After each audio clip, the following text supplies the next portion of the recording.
joined them in teeth, using others to do all the hard work.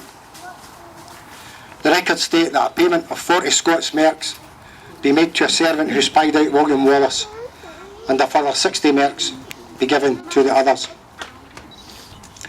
After being taken to London and dragged through its filthy streets, he died a horrifying death, which we can barely begin to imagine. Over 700 years have passed, but we still remember. Before I introduce our speakers, I'd like to remind you that this year's commemoration is a wee bit special because it falls on the centenary year of the Society, so we must be doing something right. Please welcome Vice Convener Gary Stewart.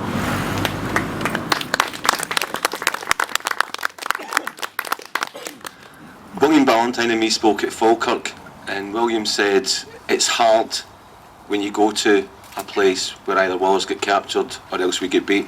And it's something in the Scottish psyche that we actually do remember days like this in Falkirk and the defeats rather than just the actual winning.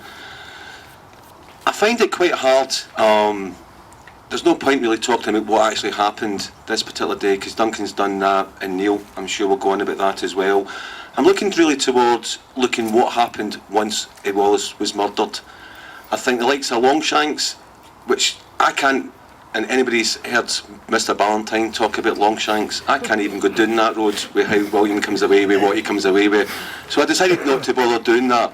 What I thought of when I go to mention his name is talk about Imaro, a red hot poker, and my son's a Nancy boy. So that's what I thought with every time I mention that guy's name. The thing I've got to look at Wallace, when he was murdered, Marrow, red hot poker, Nancy boy must have thought that Scotland was now conquered. We then had Robert the Bruce in 1306 was made King of Scots after Wallace's murder. We obviously won the Battle of Bannockburn in 1314. Obviously we had the Declaration of Arbroath in 1320, and then the Treaty of Edinburgh in 1328, which Scotland was totally free. And I think when Wallace was murdered and he was lying there going through what he was going through, he would never probably have imagined what he actually achieved as a man.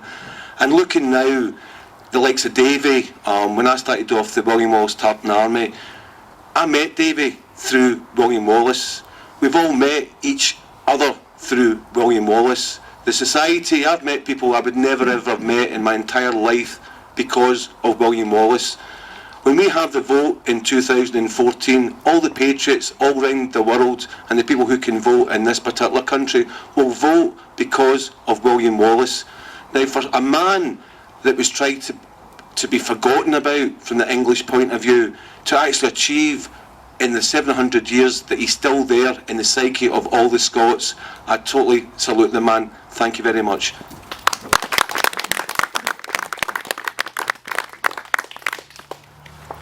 Thanks, Gary. I agree wholeheartedly. Next up, can I have Neil Lookhill, please?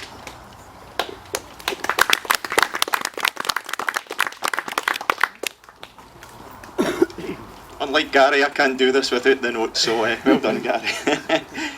It was a great touch by Duncan at Wallace Day last year to honour ladies from Ireland and England with the wreath-laying ceremony, as it represented the internationalism and progressive nature of Scotland's quest for lasting freedom that characterises both Wallace's times and our own. Nigel Tranter wrote, "The unity of the kingdom was almost entirely Bruce's own conception, just as the idea of patriotism, the love of Scotland as an entity, a nation for its own sake, had almost been solely Wallace's." As Wallace welcomed people who were Scots at heart as well as Scots born, it's the same today, with plans for people of many nations who have made their homes in Scotland being able to vote in the 2014 referendum. But just as Wallace was betrayed on this spot by Scots born, so today we're subjected to Scots born naysayers negatively campaigning against the realisation of our sovereign right of self-determination as a nation. There's already a heady mixture of the forces of the establishment, the media, the mainstream UK political parties, powerful and influential organisations and individuals, as well as groups founded on bias and bigotry, all lining up to try to frighten us. They represent all the things we don't want as an outward-looking, forward-thinking, peaceful, fair and socially minded nation, free of weapons of mass destruction. Not really much difference from 700 years ago. And in 1312, although it may not have seemed so at the time, a combination of those factors was leading Scotland to the cusp of being freed from the shackles and tyranny of the South. The 1314 victory eventually leading to the Treaty of Edinburgh in 1328. Consider today how nerve-wracking it is for us in 2012 to be knowingly on the cusp of our freedom. If the referendum is lost, we face bitter disappointment and feelings of devastation that we may never see Scotland free in our lifetimes. But imagine 700 years ago, if they lost, they faced actual, real, total devastation, unimaginable terror, the oblivion of their homeland, their country, death. We've got a strong connection with those folks. They were inspired by Wallace, eventually fighting beside Bruce, as we in our way are doing what we can to effect that same result, a fully free Scotland. It was Nelson Mandela that said there's no such thing as part freedom. A Scotland that's fully engaged with and standing beside other countries as equals, fully responsible for making our own decisions for better or worse for the citizens of this land, Scots born and Scots at heart. As with 700 years ago, this is a once-in-a-lifetime opportunity. Bob Dylan sang, "How many years must some people exist before they're allowed to be free?" Let's hope Bob gets that answer in 2 years' time. I make no apologies for drawing parallels between today and 700 years ago in this speech, because it is that important. And if it hadn't been for Wallace's inspirational patriotism and love of Scotland as an entity, well, as Ted very eloquently argued at this event last year, there would have been no Scotland. We wouldn't be having this great opportunity today. And so it's a truly humbling privilege and honour for me to be standing here on this spot, trying to put a personal 2012 perspective on the influence to this day of the bravest, greatest and truest Scot of them all. 707 years ago, he was captured and betrayed here by a Scot. 707 years later, we stand here as true Scots to commemorate that squalid event. But he's been 707 years of inspiration to the Scottish nation. If only he could have known that then. Better men than me have stood here and said that this is where Wallace drew his last breath as a free man. With the fullest of respect to them, I like to think that every single breath from here on the 3rd of August 1305 until his judicial murder 3 weeks later was also that of a free man. For although he was heavily bound, harshly treated, and was humiliatingly, completely and utterly restrained physically, William Wallace made the choices of a free man, not the choices of an enslaved, broken man.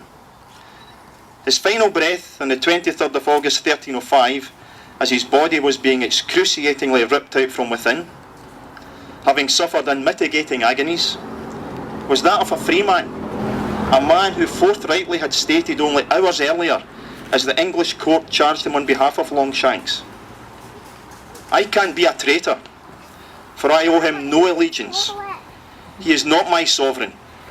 He never received my homage, and whilst life is in this persecuted body, he never shall receive it." Thus spake a man unbowed by events, a man who knew of the horrors awaiting him, but a man who chose not to beg for mercy, not to offer fealty, not to dilute or shorten the barbaric fate about to befall him. William Wallace chose to remain true to himself, his principles, his compatriots and his country. William Wallace chose to remain a free man to his final breath in this life. Scotland still owes Wallace. The great efforts by many patriots over the 100 years of the Society of William Wallace, and countless thousands of others over 707 years, have certainly made some down payments on this debt. Davy Ross, remarkably and audaciously, gave Wallace the funeral he had been denied. Davy harnessed Wallace's spirit.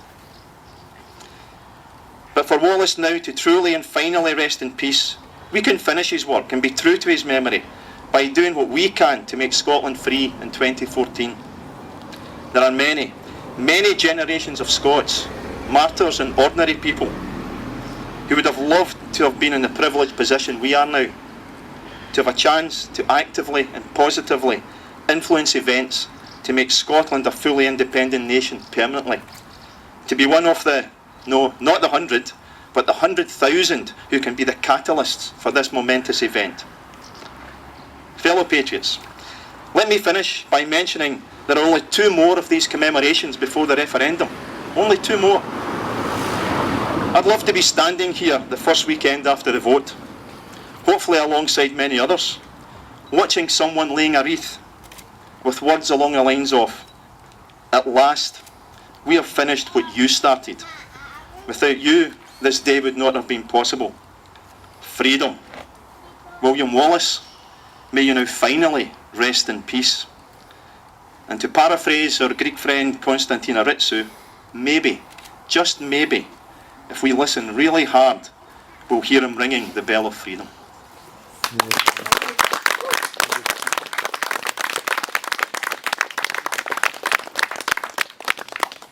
Thank you, Neil. What a terrific insight between the parallels between 700 years ago and today.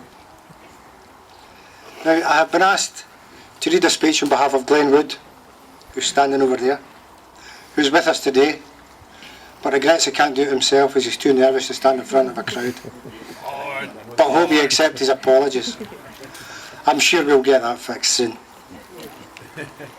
Glenn's speech. My grandparents used to bring me here when I was much younger. In fact, there's a photo of me at the Wallace well just along the road when he was about 8 or 9 at the time. Growing up, my grandfather would instil in me the importance of being Scottish and to be proud of that fact, of which I am.